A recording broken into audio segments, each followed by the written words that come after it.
Okay, चूंकि apex summit था तो जापान भी आया था, चीन भी आया था वहाँ पर, तो इनकी मुलाकात भी हुई, क्योंकि हिस्टोरिकल मीटिंग होती है अपने आप में। जापान और चीन की मुलाकात होना बड़ी बात है अपने आप में। दुनिया की सेकंड और थर्ड नंबर की इकोनॉमी आज की डेट में और दुश्मन देश है। इस मीटिंग में अच्छी बात निकल के सामने जो आई है बता दूं मैं आपको यहाँ पर। जापान के पीएम ने 2-3 मुद्दों को उठाया चीन के सामने। हमारे काम के क्या वो देख लेते हैं, क्योंकि क्वाड का मेंबर है जापान, हमारा पार्टनर है एक प्रकार से। तो वहाँ के जो प्रधानमंत्री हैं फूमियो किशिदा साहब, जापान के पीएम साहब ने शी जिनपिंग के सामने क्या मामले उठाए उसको देख बता दूं, पॉइंट आउट कर दूं मैं क्या क्या मामले रहे जिनको लेकर सीरियस कंसर्न है।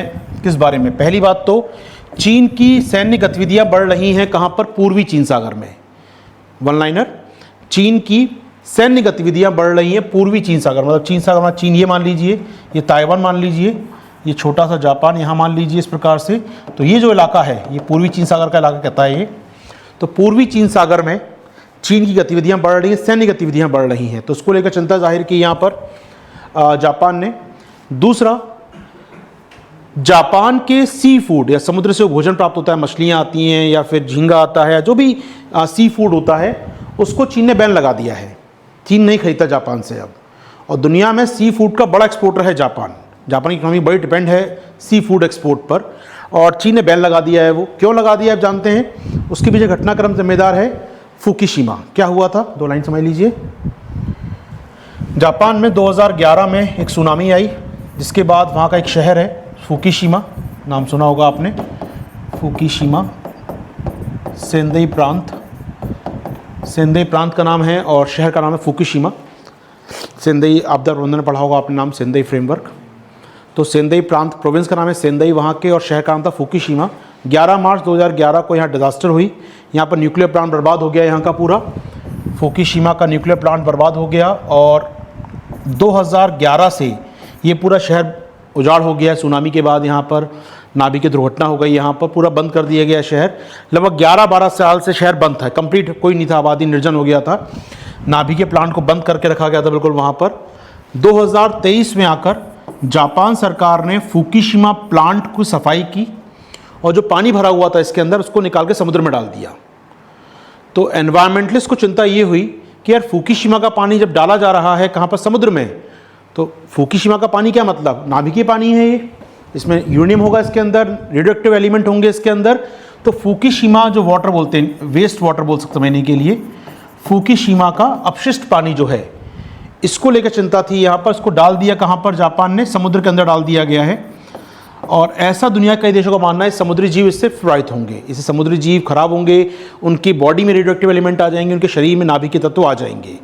इस कारण जापान से कई देश अब सी फूड एक्सपोर्ट बंद कर चुके हैं। क्या बात स्पष्ट है हमारी यहाँ पर? ये तो सी फूड का निर्यात रुक चुका है जापान का, कई देशों में भेजता था जापान। कारण है फुकुशिमा वेस्ट वाटर को पुनः समुद्र में डालने के बाद ही हुआ है। हालांकि जापान सरकार कह रही है सेफ है सब कुछ, हमने चेक कर लिया है पानी को, ऐसा कोई बदलाव नहीं हुआ है, पानी के रेडिएशन का लेवल यहाँ बदला नहीं है कुछ। लेकिन देशों की चिंता है और जियोपॉलिटिक्स भी इसके पीछे इन्वॉल्व हो जाती है। चाइना और चीन है, सीधी बात है। चीन नहीं चाहता जापान को फ़ायदा हो, कोई मौका मिलेगा बंद कर दो ट्रेड। वैसे बंद करता तो जापान WTO चले जाता, WTO में जाकर शिकायत करता। अब यहाँ कुछ कर भी नहीं सकता जापान, तो हाल फिलहाल तो यहाँ पर जापान आलोचना कर रहा है, स्लैम कर रहा है बीजिंग के ban on its seafood. जी हाँ, तो जापान के सी फूड बैन लगा दिया है चीन ने। हो पाएगी बात? दूसरा पॉइंट। और तीसरे चिंता उसको जाहिर की है वो है ताइवान को लेकर चीन की आक्रामक रवैये को लेकर। तो ताइवान को लेकर चीन का आक्रामक रवैया बन रहा है पिछले कुछ समय से, लगातार हम देख रहे हैं।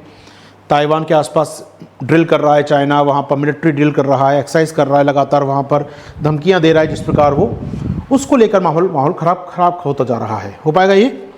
तो 3 मुद्दों को लेकर जापान ने चिंता जाहिर की है यहाँ पर। अच्छा, एक आइलैंड का नाम आया, वो सुन लीजिए। जो जापान ने कहा ना पहला पॉइंट कि चीन की सैन्य गतिविधियां बढ़ रही हैं, तो जापान का एक आइलैंड है, उसके आसपास बहुत तेज़ी से गतिविधियां बढ़ी हैं चीन की। मैं चाहूँगा मैप देख लें पहले, फिर हम बात करते हैं इस पर। कहाँ गया मैप यार? मैप गायब हो गया हमारा। अरे मैप तो लगाया था मैंने, फाइल सेव नहीं हुई क्या? ओके, कोई बात नहीं। नाम देख लीजिए, मियाकोजिमा आइलैंड। मियाकोजिमा आइलैंड, ये आइलैंड का नाम है। जापान का कब्जा है इस पर। चीन इसके आसपास लगातार गतिविधियां बढ़ा रहा है। एयरक्राफ्ट कैरियर भेजा चीन ने यहाँ पर। मियाकोजिमा आइलैंड विवादित तो नहीं कहूँगा, जापान का है। चीन दावा नहीं करता कोई इस पर अपना, चीन का कोई दावा नहीं है, बस चीन वहाँ पर गतिविधियाँ कर रहा है लगातार। इस आइलैंड के पास चीन लगातार अपने एक्सरसाइज कर रहा है, सैन्य जहाज़ भेज रहा है। और ये बिल्कुल कहाँ पर आता है बता दूँगा आपको। अगर चीन मान लीजिए, ताइवान मान लीजिए, ताइवान के जस्ट पास में है, ईस्ट ऑफ ताइवान लगभग आप समझ सकते हैं। वहाँ लगातार वो अपनी सैन्य गतिविधि बढ़ा रहा है, ठीक है। तो ये थोड़े नाम याद रखिएगा। मियाकोजीमा आइलैंड कहाँ पर है? ये जापान का है, पूर्वी चीन सागर में है। चीन लगातार एक्टिविटी बढ़ा रहा है यहाँ पर, ताइवान के पास आता है। चीन का दावा नहीं है इस आइलैंड को लेकर, चीन कोई क्लेम नहीं करता आइलैंड को लेकर, केवल चीन गतिविधियाँ कर रहा है। जापान और चीन के बीच विवादित क्षेत्र याद रखिएगा, मिल जाएगा एग्जाम में, कौन सा है, पूछ चुका है यूपीएससी वैसे। सेनकाकू द्वीप, सेनकाकू आइलैंड जो ऑलरेडी क्वेश्चन पूछ चुका है यूपीएससी आपसे।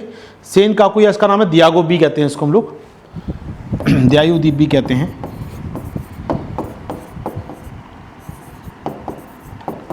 दियायु द्वीप भी कहते हैं जापानी भाषा में, एक भाषा में सेनकाकू नाम है इसका। चाइनीज़, जापानी सेनकाकू कहते हैं, चाइनीज़ दियायु कहते हैं इसको, दियायु।